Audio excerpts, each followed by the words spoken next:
साध संगत जी, एक जग्गा नामक व्यक्ति थे जो ईश्वर में विश्वास रखते थे, परमात्मा में विश्वास रखते थे। तो एक दिन उन्हें गुरु की संगत में जाने का अवसर प्राप्त हुआ। तो वहाँ जाकर उन्हें यह प्रतीत हुआ, यह अनुभव हुआ कि ईश्वर ने हमें यह जन्म इसलिए दिया है ताकि हम अपना आवागमन का खेल खत्म करके वापिस उस प्रभु में, उस मालिक में अभेद हो जाए। उसके बाद उनके अंदर वैराग्य उत्पन्न हो गया और वह प्रभु के भजन कीर्तन में आनंदित रहने लगे, उसका गुणगान करने लगे, जिससे कि उन्हें लगा कि उनका 84 का खेल समाप्त हो जाएगा। लेकिन उनके मित्रों ने उन्हें बताया कि भाई जग्गा, बिना गुरु के परमात्मा नहीं मिल सकता। गुरु धारण करके और गुरु से दीक्षा प्राप्त कर कर ही परमात्मा को पाया जा सकता है। तो यह सुनकर भाई जग्गा सोच में पड़ गए और सोचने लगे कि यह बात तो ठीक कह रहे हैं। अगर हमें कुछ भी सीखना हो तो हमें गुरु धारणा करना पड़ता है। तो यहाँ पर भी अगर सत्य का रास्ता पकड़ा है तो उसको समझने के लिए गुरु धारणा जरूरी है, जिससे कि मेरी कामना पूरी हो जाएगी। तो इस खोज के लिए वह पूर्ण सतगुरु की खोज में घूमने लगे। तो घूमते घूमते उन्हें एक रास्ते में जोगी सन्यासी मिला, जो कि सन्यास धारण करके वन में समय व्यतीत कर रहा था और द्वार द्वार जाकर लोगों से भिक्षा मांग रहा था। तो जब भाई जग्गा की मुलाकात उस सन्यासी से हुई तो उसने भाई जग्गा जी को दुविधा में डाल दिया और कहने लगा कि अगर प्रभु की प्राप्ति चाहते हो तो तुम्हें सन्यासी होना पड़ेगा, क्योंकि गृहस्थ व्यक्ति को प्रभु की प्राप्ति कभी नहीं हो सकती। तो यह वचन सुनकर भाई जग्गा जी को सतगुरु नानक की याद आ गई और उन्हें मालूम हुआ कि सतगुरु नानक भी पूर्ण संत सतगुरु हैं और उन्होंने गृहस्थ जीवन में रहकर ही प्रभु की भक्ति करने का उपदेश दिया। तो भाई जग्गा जी ने विचार किया कि क्यों ना सतगुरु नानक से मिलकर उनसे नाम दीक्षा ली जाए। तो जब वह चल पड़े तो उन्हें मालूम हुआ कि सतगुरु तो ज्योति ज्योत समा गए हैं। क्यों ना उनके उत्तराधिकारी को, जो कि श्री गुरु अंगद देव जी हैं, जो खडूर साहिब में मानव कल्याण हेतु कार्य कर रहे हैं, उनसे मिला जाए। तब भाई जग्गा जी ने उस नगर की तरफ प्रस्थान किया। तो जब वह खडूर साहिब पहुंच गए तो श्री गुरु अंगद देव जी ने भाई जग्गा जी का स्वागत किया और सेवा करने के लिए कहा।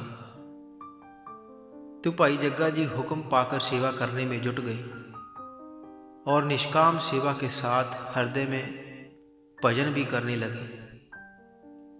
तो ऐसे बहुत समय बीत गया। तो एक दिन श्री गुरु अंगद देव जी महाराज जी ने लंगर में प्रस्थान किया और उन्होंने देखा कि भाई जग्गा जी तन मन से जल भरने की सेवा में लगे रहते हैं। तो यह देखकर सतगुरु ने उन्हें अपने गले से लगाया और उपदेश किया कि जो व्यक्ति आध्यात्मिक प्राप्तियां चाहता है वह मानव सेवा में लग जाता है, मानव कल्याण में लग जाता है और प्रत्येक प्राणी में उस प्रभु को देखने लगता है। जब व्यक्ति के साथ ऐसा होने लगता है तो यह जान लो कि उसका हृदय पवित्र हो चुका है, उसे कण कण में प्रभु दिखाई देता है। बस यह पहली मंजिल है उस प्रभु से मिलने की, फिर आगे प्राप्तियां होती ही जाएंगी। यह सब गुरु नानक के घर का सहज मार्ग है, इसमें कोई कठिनाई नहीं है। ना घर बार त्यागने की जरूरत है, ना कोई कठिन साधना करनी पड़ती है, ना नंगे रहना पड़ता है और ना ही भिक्षा मांगनी पड़ती है, ना दर दर की ठोकरें खानी पड़ती हैं। माया में रहते हुए माया से निर्लिप्त रहना पड़ता है। जैसे कमल का फूल कीचड़ के पानी में रहते हुए भी उसमें लिप्त नहीं होता। तो सतगुरु के मुख से यह वचन सुनकर भाई जग्गा जी बहुत प्रसन्न हुए और भाई जग्गा ने अपनी शंका दूर करने के लिए सतगुरु से एक प्रश्न पूछा कि हे सतगुरु जी, जो लोग घर बार छोड़कर संन्यास धारण करते हैं, सन्यासी जीवन जीते हैं, क्या उनको हमसे अध्यात्म की अधिक प्राप्ति होती है? क्या वह प्रभु के ज़्यादा करीब है? तो यह प्रश्न सुनकर सतगुरु ने उसे समझाया कि प्राप्तियां वही होती हैं जहां प्रभु के नियम का अनुसरण करके उसके अनुकूल जीवन डाला जाए। जहां प्रकृति का विरोध होगा अथवा हट होगा, वहां ही विनाश होगा, क्योंकि गृहस्थाश्रम प्रकृति का मार्ग है। इसमें इसलिए सब कुछ फलीभूत होता है। जो लोग संन्यास लेते हैं वह वास्तव में निखट्टू होते हैं, अपनी जीविका का भार भी गृहस्थी ऊपर डाल देते हैं, जिससे सामाजिक कठिनाइयां उत्पन्न होती हैं। लेकिन अगर कोई सच्चा सन्यासी कुछ हासिल करता भी है तो वह अपनी उदर पूर्ति के बदले में सब कुछ गृहस्थियों में बांट देता है। स्वयं फिर वह वैसा का वैसा ही रह जाता है, बिल्कुल वैसे ही जैसे घास डालकर गाय से दूध ले लेते हैं। ऐसे ही उसे भोजन देकर गृहस्थी उसे आध्यात्मिक प्राप्तियां ले जाते हैं।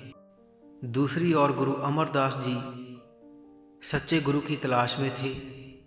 उनका प्रकाश जन्म जिला अमृतसर गांव बसारके में 5 मई सन 1489 में पिता तेजबान और माता लक्ष्मी जी की कोख से हुआ। उनका विवाह श्री देवी चंद जी की पुत्री राम कौर जी के साथ सन 1502 में संपन्न हुआ और उनकी 4 संतानें हुई, क्रमश मोहन जी, मोहरी जी अथवा 2 पुत्रियां दानी और मानी जी।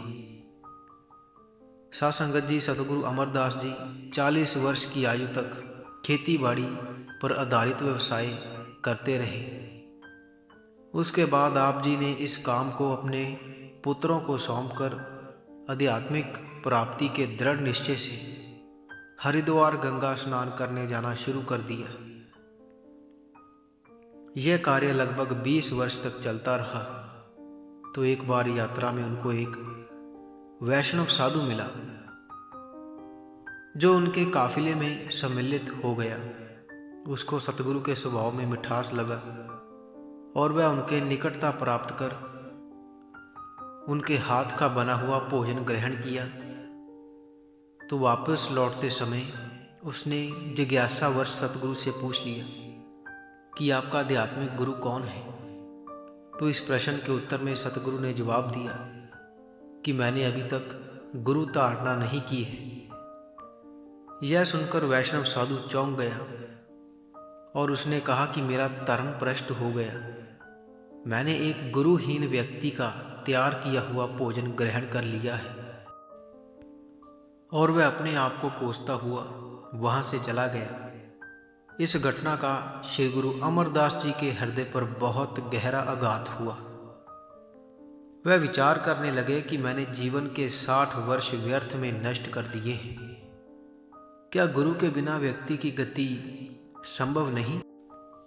तो उसके बाद जब सतगुरु अपने दूसरे पड़ाव में मेहदे ग्राम नामक गांव में दुर्गा ब्राह्मण की धर्मशाला में विश्राम कर रहे थे, तो दुर्गा ब्राह्मण जो ज्योतिष विद्या का ज्ञान रखता था, उन्होंने सतगुरु अमरदास जी के चरणों पर नजर डाली तो वह चमक रहे थे।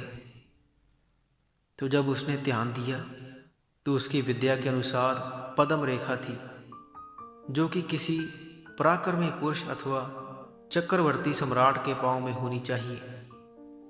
तो सतगुरु के उठ जाने पर उस ब्राह्मण ने सतगुरु से पूछा कि आप कौन हैं? मेरी विद्या के अनुसार आप साधारण व्यक्ति नहीं हो सकते, क्योंकि आपके चरणों में पद्म रेखा है। तो यह पूछने पर सतगुरु ने बताया कि वह साधारण पुरुष ही है। तो यह सुनकर वह पंडित बहुत चकित हुआ और सोचकर कहने लगा कि ऐसा नहीं हो सकता, मेरी विद्या गलत नहीं हो सकती। यदि आप प्राक्रमी पुरुष नहीं हैं तो जल्दी ही आपको कोई तेजस्व प्राप्त होने वाला है। सासंगत जी, आगे क्या हुआ यह जानने के लिए आप हमारे YouTube चैनल को सब्सक्राइब कर लीजिए और साथ ही बेल आइकन पर भी जरूर प्रेस कीजिए, ताकि हम जैसे ही आगे की साखी अपलोड करेंगे उसकी नोटिफिकेशन आप तक पहुंच जाया करेगी।